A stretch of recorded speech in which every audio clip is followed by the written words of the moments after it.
اشرح لي صدري ويسر لي امري واحلل عقدة من لساني يفقهوا قولي. بسم الله الرحمن الرحيم. Assalamualaikum warahmatullahi wabarakatuh.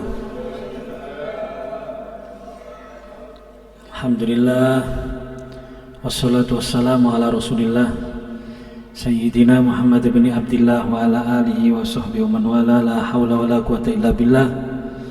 Salamati dinina wa dunyana wa akhrana wa binati du'a al-qabul min jazid Muhammad sallallahu alaihi wasallam. Al-Fatihah.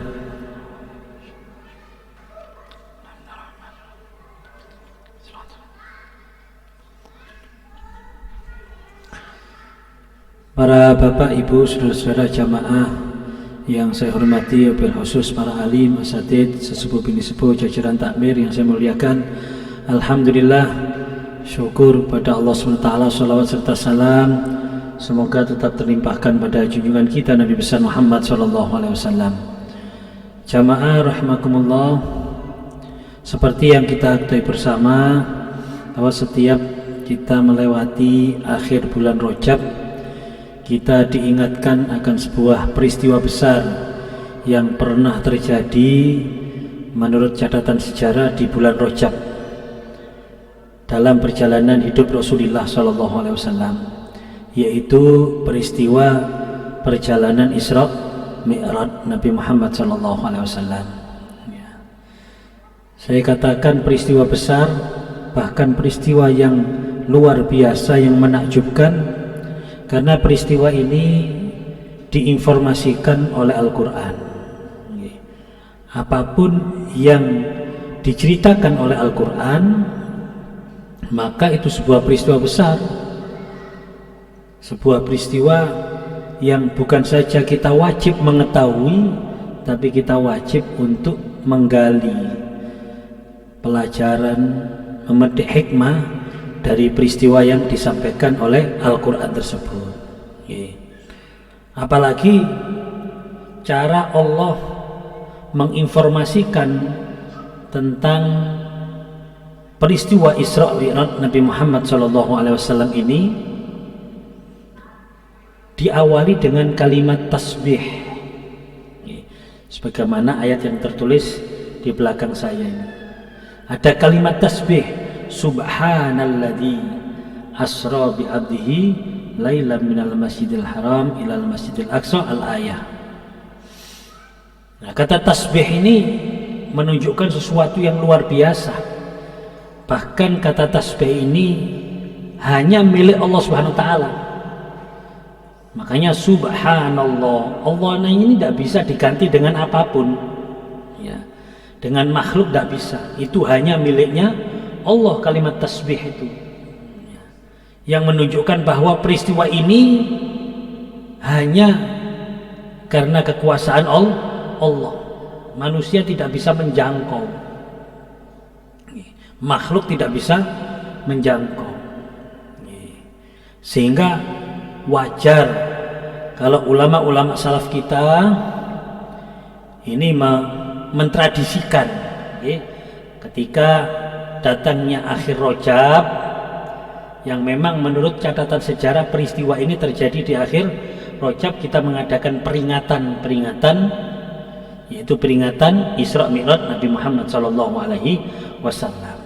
Dan ini tidak perlu diperdebatkan, ya, walaupun kita masih sering mendengar bahwa peringatan semacam ini dikatakan bid'ah. Sekarang apa sih yang salah dengan peringatan semacam ini?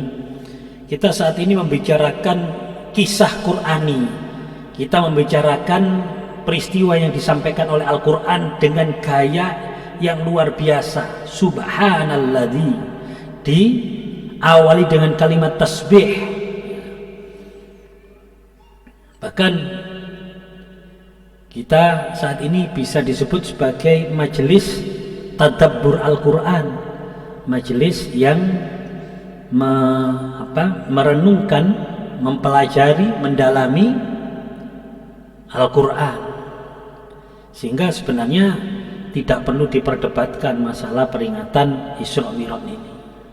Belum lagi kalau kita tahu, ya, makna dari Isra Mi'raj ini sungguh sangat luar biasa. Karena perjalanan Isra Mi'raj Nabi Muhammad SAW ini membawa sebuah rahmat yang besar bagi kita umat Nabi Muhammad SAW. Nikmat anugerah yang besar yang diberikan oleh Allah SWT kepada umat Nabi Muhammad SAW. Lah ketika kita disadarkan akan rahmat, disadarkan akan anugerahnya Allah, kita wajib berbahagia. Kul bifadlillahi wa birahmatihi fabidzalika falyafrahu. Katakan wahai Muhammad kepada kita umatnya, umat beliau, dengan anugerah dan rahmat Allah hendaklah kalian bergembira, berbahagia. Ya. Di peringatan khusus, acara khusus semacam ini ungkapan rasa bahagia kita. Ini ekspresi kebahagiaan kita, menunjukkan penghargaan atau penghormatan kita, bahkan mengungkapkan rasa syukur kita akan peristiwa ini. Nah, ini yang kadang-kadang saya lihat untuk Isra Mi'raj ini masih kurang ya. Kadang-kadang kita melewatkan begitu saja Isra Mi'raj ini. Padahal kalau kita tahu Isra Mi'raj ini luar biasa. Ini menyadarkan kita akan sebuah nikmat yang besar, rahmat yang besar, anugerah yang besar yang diberikan oleh Allah SWT kepada kita umat Nabi Muhammad SAW. Napa niku? Kita tahu hasil perjalanan Isra Mi'raj Nabi Muhammad SAW yang paling utama adalah perintah sholat 5 waktu. Sebenarnya dari peristiwa ini kita disadarkan, atau peringatan ini kita disadarkan akan sebuah rahmat yang sangat besar dari Allah SWT berupa sholat 5 waktu ini. Makanya kadang-kadang kita ini masih belum menyadari bahwa ini merupakan rahmat. Terbukti kita ini menempatkan sholat masih dalam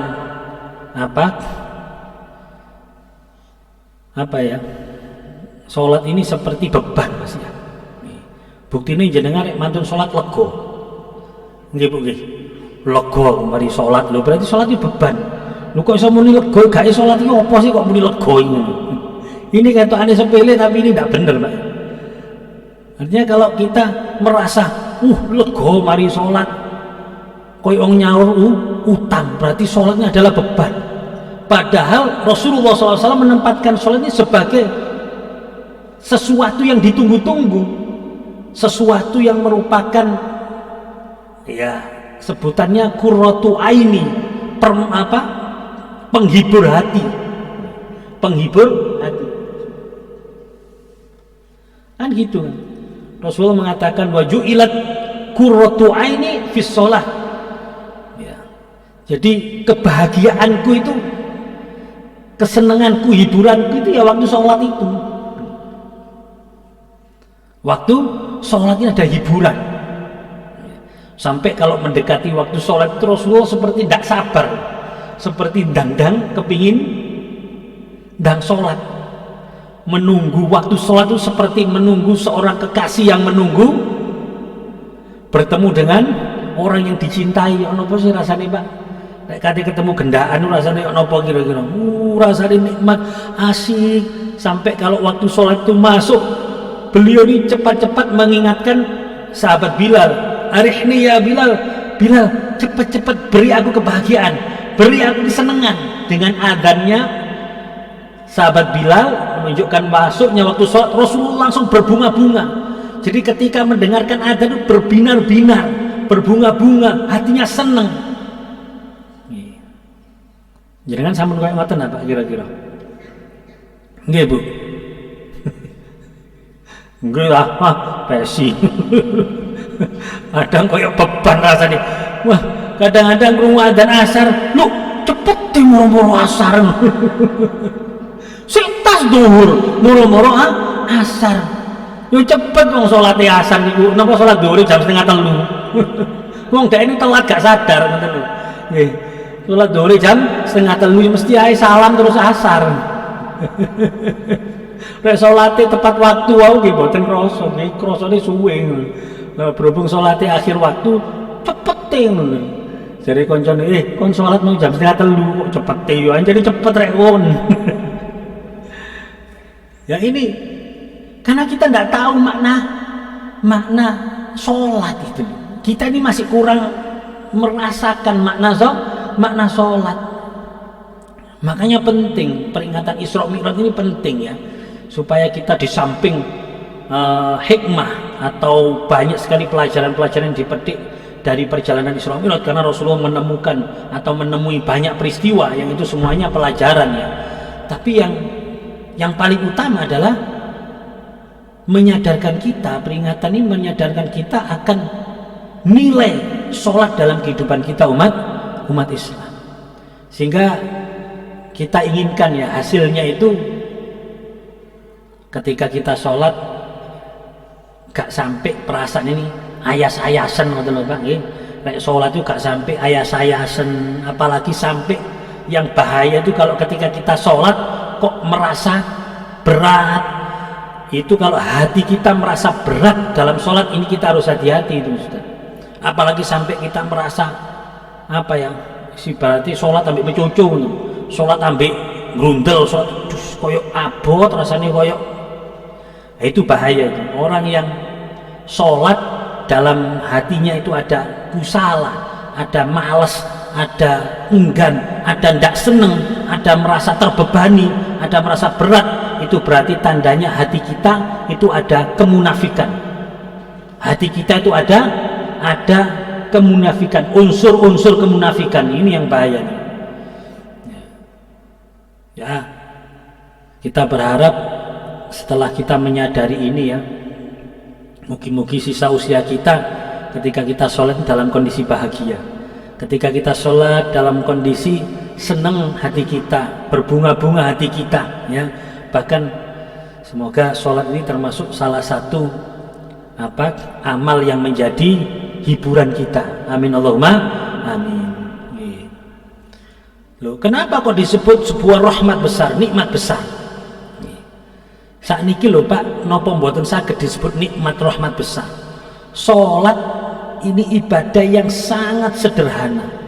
Saya katakan sangat sederhana karena sholat ini memang dalam pelaksanaannya memang simple, sederhana, bahkan fleksibel dan tidak membutuhkan energi yang banyak.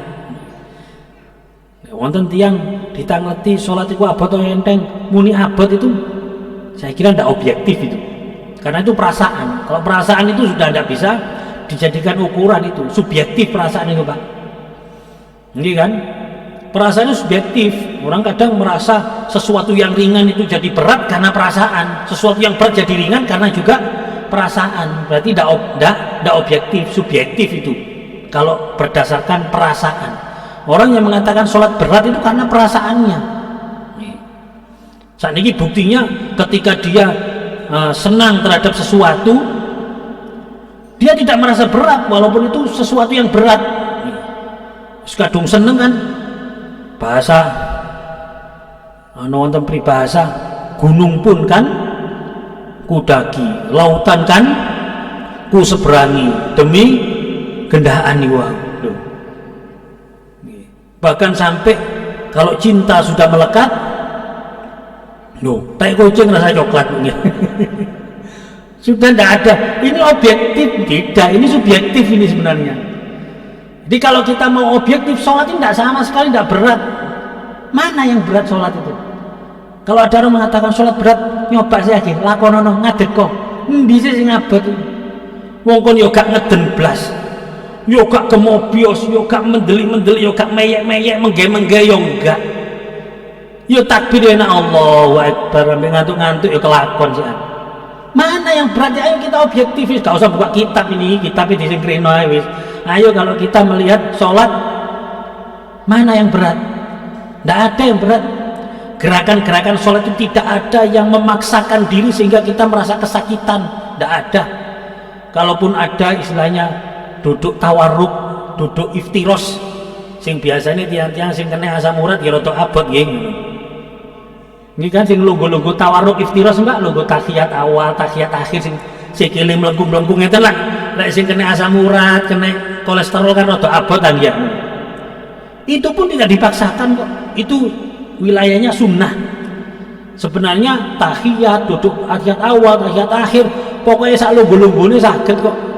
Pokoknya lungguh, tidak harus tawaruk dan iftiros. Artinya ini kan tidak ada paksaan, ringan sekali sholat ini. Gerakan-gerakan sholat itu sangat ringan, sesuai dengan kontur tubuh kita, sesuai dengan sendi-sendi kita. Gerakan sendi, tidak ada yang memaksakan diri, dan tidak membahayakan gerakannya. Boten wonten sholat itu mau sujud terus dikon koprol, boten. Lapo bahaya nih, kok sami Allahul hamidah sak kayane misalnya boten. Enak santai lah, santai. Itu pun kalau bisa dilakukan, tidak bisa, tidak apa-apa. Mengurangi sahnya sholat enggak, mengurangi pahalanya sholat enggak, enggak iso. Ketika tidak bisa berdiri, boleh kok dengan duduk. Ketika tidak bisa duduk, boleh kok dengan berbaring, bumluma, bumiring, sakarep wis.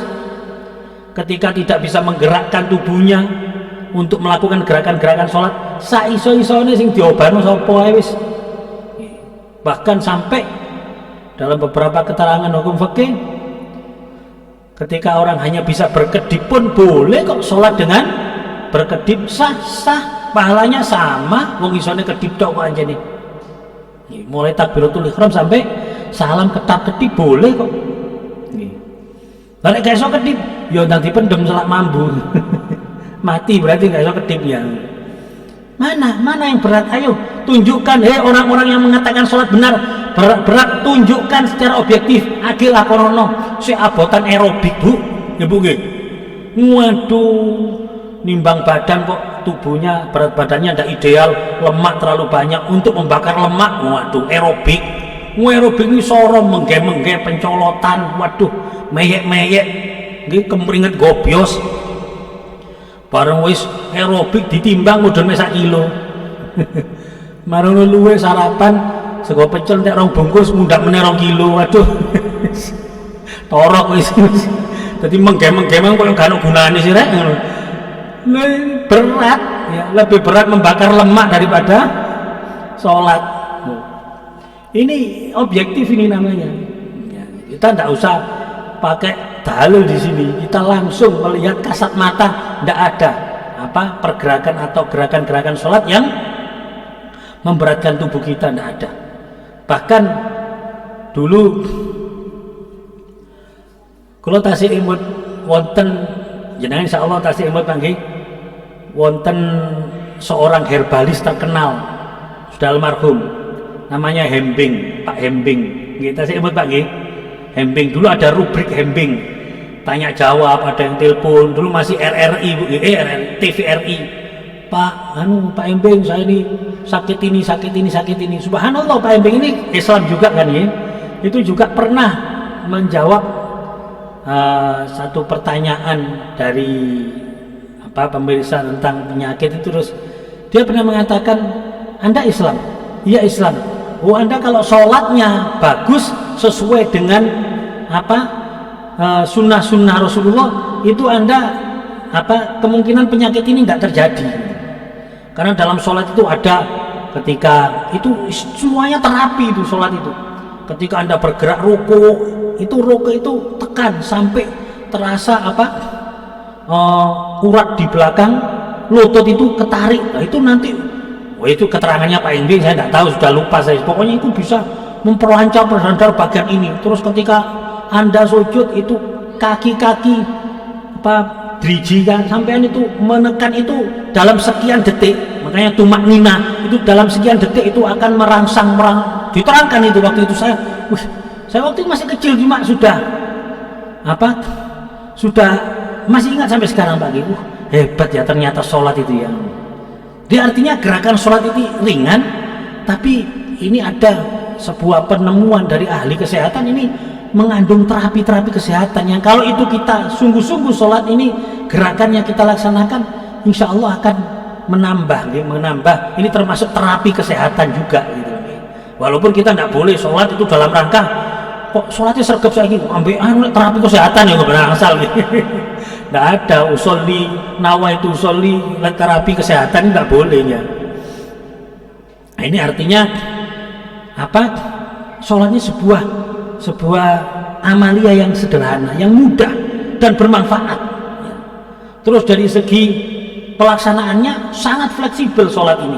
Ada istilah waktu ikhtiar, waktu pilihan. Ya, waktu pilihan. Ada sholat itu awal waktunya. Nah, ini pas sekian, atau kalau sekarang jam sekian sampai jam sekian, ya kan? Duhur itu jam sekian sampai jam sekian, asar jam sekian sampai jam sekian, maghrib jam sekian sampai jam sekian, isya jam sekian sampai jam sekian, subuh juga seperti itu. Itu berarti ada jeda waktu, ada ikhtiar, ada pilihan ya, ada pilihan ya. Yang afdol ya kita sholat di awal waktu, itu yang afdol.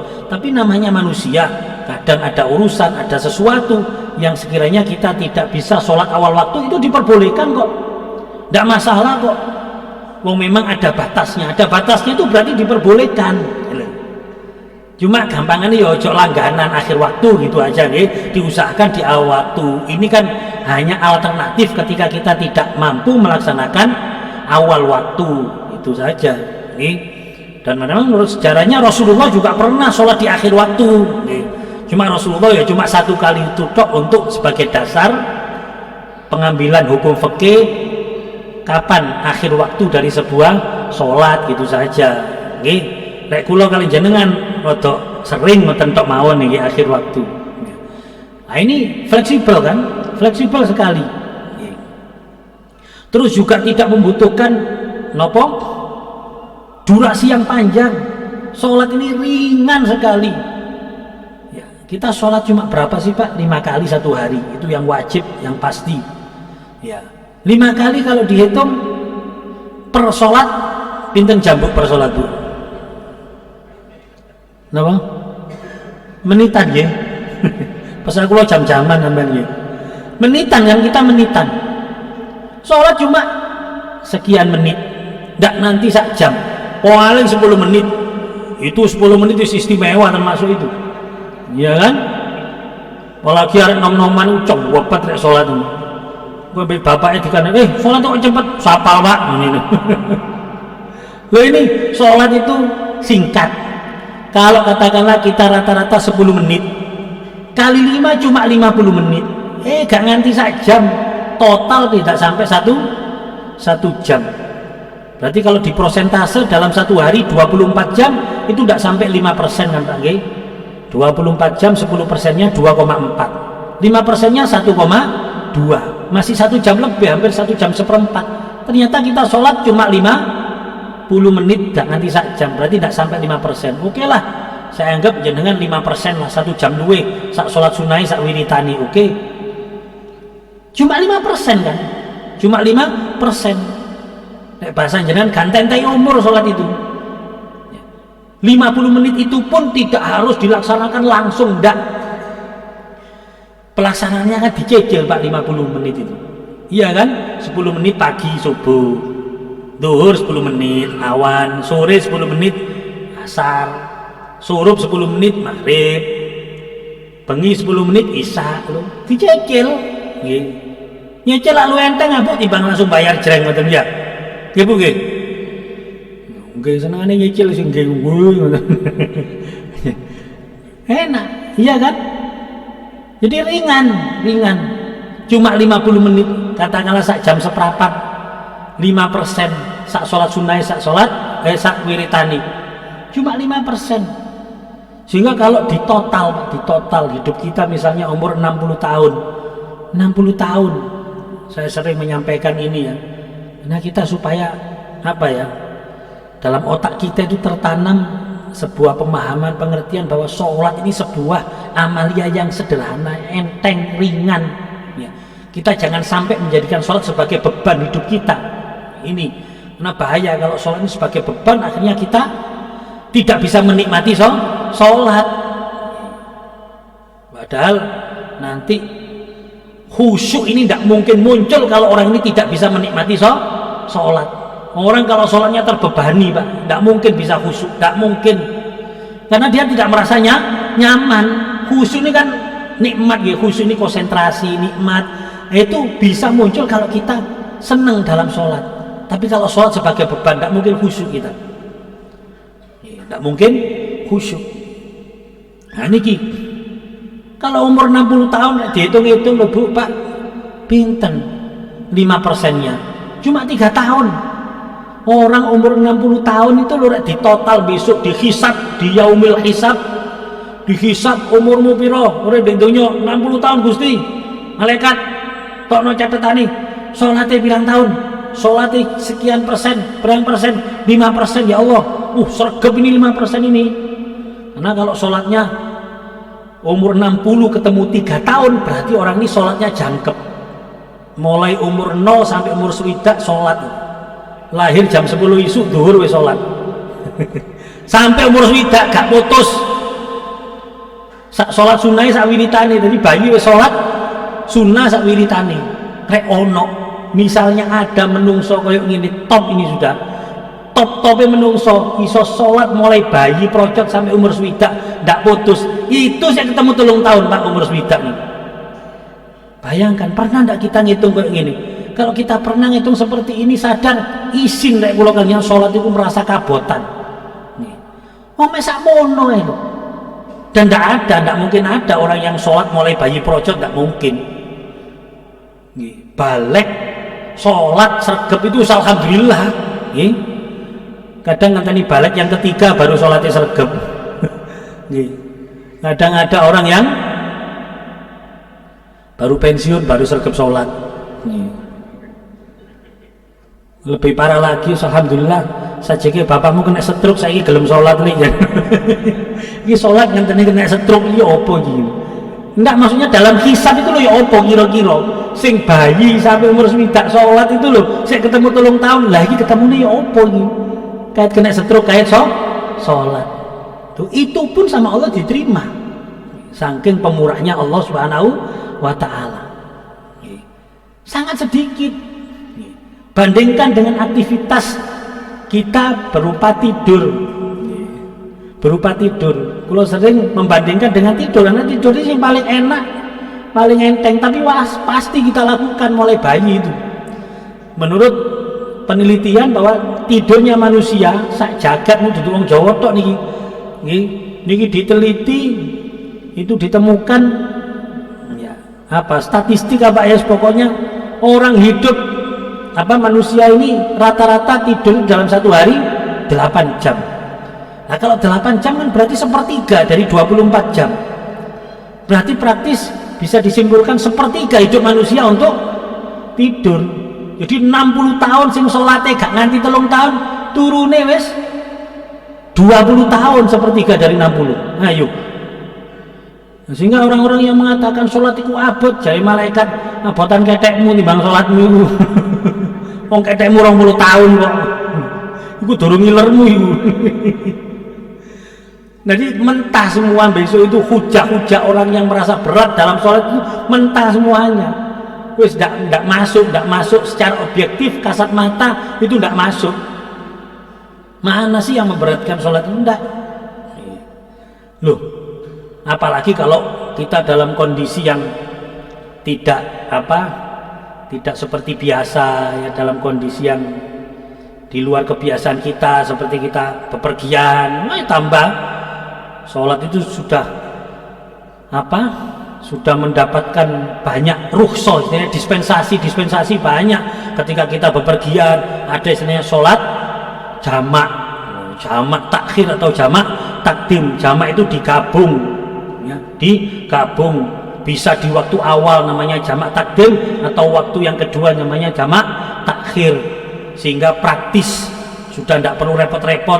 Kalau yang jamak takdim berarti nanti kalau ketemu sing waktu kedua dia tidak perlu sholat duhur asar dilakoni, ditarik semuanya di waktu duhur, namanya jamak takdim. Ada yang jamak takhir, waktu duhur wis gak usah bingung sholat, engko ae digawe waktu asar, namanya jamak takhir. Loh, ini kan juga rukhsah, ini kemudahan waktu bepergian. Padahal kalau kita tahu rukhsah ini diberikan kepada Allah, sejarahnya kan dulu Rasulullah dan para sahabat ketika bepergian. Kita tahu zamannya Rasulullah bepergiannya itu gawe unta, gawe jaran, fasilitas untuk bepergian itu kan sangat-sangat minim Pak nggih. Tidak seperti sekarang. Nggih kan? Sehingga mendapatkan rukhsah. Lah kita rukhsahnya tetap menurut ijma' para ulama, rukhsah ini berlaku untuk siapapun dan sampai kapanpun. Lah bepergian kita sakniki enak, nggawe mobil AC, nggih kan? Terus ada tempat-tempat sholat yang representatif di tengah jalan, bahkan di tempat-tempat kita bepergian seperti terminal, stasiun, bandara, kita sangat mudah untuk melaksanakan. Loh, tapi rukhsahnya tetap, kemudahannya semakin banyak. Loh, tambah enak tambah ini. Wong zaman Rasulullah sing unta sing jaran mawon, ini sudah merupakan rukhsah atau dispensasi, keringanan. Nggih. Wis iso dijamak, sholat yang 4 rakaat diskon 50%. Nggih kan Bu? Namanya di kosor. 4 rakaat jadi 2 rakaat. Sebenarnya yang 3 rakaat pun akan dikosor, didispensasi, didiskon, cuma kan repot diskon ini ingin. Kok tengah-tengah itu 3 rakaat ini pas apa? Berarti pas jendit ngeten iki salah malian ya. Jadi wis timbangane kok penampakannya kurang bagus ya, mosok pas jendit terus salam. Napa karena tengah-tengahnya ini kan 1,5 akhirnya kan ya. Ini enak, sholat ini sangat ringan. Ketika kita tidak bisa memenuhi syarat sahnya sholat, ya, ketika kita dalam bepergian bisa sholat di pesawat, di mobil, di kereta, kalau zaman dulu Rasulullah di tunggangannya, di untoe, di jarane iso sholat, kan gampang sholat, tidak perlu harus sujud sampai nemplek dahinya, ndak, hanya dengan isyarah membungkuk-bungkuk saja seperti kita sholat di pesawat atau di bis atau di kereta. Bahkan ada sholat yang ketika kita tidak bisa memenuhi syarat sahnya sholat secara keseluruhan, kita boleh melaksanakan sholat hormat waktu loh. Misalnya pakaiannya najis, wis gak iso wudu, gak ngadep kiblat, wis gak iso, wis ini sebagian besar syarat sahnya sholat tidak terpenuhi, dianjurkan jangan sampai meninggalkan sholat, tetap hormat waktunya sholat, jangan hormati dengan sholat dengan kondisi yang seadanya. Wis gak usah bingung wudu tayamum karena ndak bisa ini semuanya, pakaian najis, gak iso ngadep kiblat dan lain sebagainya. Takbir saja langsung kita sholat hormat waktu. Nanti ketika kita sudah bisa memenuhi syarat sahnya sholat semuanya, baru yang dihormat waktu tadi dikodoi. Loh, itu ada hukum semacam itu juga ada, walaupun ada yang tidak menerima hukum ini. Itu kan perbedaan masalah fikih, itu biasalah, tapi ada yang seperti itu loh. Nggih, kula sering melaksanakan itu karena saya sering bepergian. Seminggu yang lalu saya datang dari Jepang, 2 minggu saya di Jepang. Bisa kita sholat gak kesulitan dalam kondisi musim dingin, gak iso coplok-coplok kayak biasanya Bu. Tapi kita bisa, ketika kita tidak bisa memenuhi, sholat hormat waktu, mari wis. Nanti setelah kita di penginapan atau di hotel, kita bersih-bersih, ngadep kiblat, bisa memenuhi syarat sahnya sholat, kita qadha yang tadi kita sholat hormat waktu. Akhirnya kita tidak meninggalkan. Makanya karena ringannya, fleksibelnya, simpelnya, mudahnya sholat ini ibadah yang tidak bisa ditawar. Mboten saged ditawar Bu. Rek poso saged ditawar, ketika jenengan hamil, menyusui, musafir, sakit, boleh meninggalkan puasa. Zakat ketika tidak mencapai nisabnya, boleh meninggalkan zakat. Haji kalau tidak mampu, boleh meninggalkan haji. Tapi sholat, ayo, ya nopo caranya jenengan ninggalaken sholat? Tidak ada, selagi dia masih sadar, dia wajib sholat. Sing kula sebut wau awal ketap-ketip tok, iso ketip tok mesti wajib sholat. Bahkan ada sholatul khaif, sholatnya orang perang. Di dalam kondisi perang mesti dikatakan sholat. Ya tentunya tidak seperti sholat yang ideal. Musuhnya di etan ya ngadep etan, aja ngadep kiblat. Mari takbir terus mencolot tiarap melayu nggih mboten apa sholat dalam kondisi perang kok. Loh, Wong perange gak ninggal salat niki biyodo ngono ae salate ditinggalno. Lho ngene wonten ten nggen kula wonten ngoten niku Bu, nggih. Nek ten mriki wonten. Napa? Napa Bu? Oh kata. Berarti tiyang nggen kula ketularan mriki berarti. Niki lho nggih. Sudah tidak bisa ditawar sholat itu. Sholat tidak bisa ditawar karena begitu mudah. Begitu mudah. Lah, yang saya sebut rahmat fadol atau anugerah yang besar, sholat ini sebuah anugerah yang besar karena apa? Sesuatu yang sederhana kayak ngeten iki lho. Ternyata menentukan selamat botene akhirat kita. Ternyata ini yang menentukan surga kita. Dula, enak apa? Ibaratnya surga, sebuah anugerah besar ditebus dengan sesuatu yang sederhana. Lihat napa? Gampangane niki barang larang tapi iso dituku murah, ngoten. Mercy mek ijol botol. Lha napa kira-kira, Pak? Ono ta Mercy ijol botol. Ben lak wonten apa nggih? Dulinan nek tuku ijol botol nggih. Lha seeling lho cilik niku ono biyen. Panjenengan nek ben gak gablek duwe Pak nggih. Ono dulinan niku lho Pak, terbang-terbang sing gambare pesawat terbang nggih. Dung niku rek tuku ambek ijol botol. Lah artinya ini sebuah anugerah besar berupa surganya Allah, ridhonya Allah ditebus dengan sesuatu yang ringan.